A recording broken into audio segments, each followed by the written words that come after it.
Magandang hapon mga kamanok, itlog. Harvest po tayo ng ating mga itlog. Yan po ang ating mga RTL.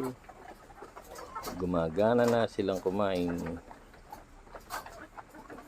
Pero yung iba wala pang masyadong di pa sila nakaka-recover sa paglulugo ng kanilang mga balahibo.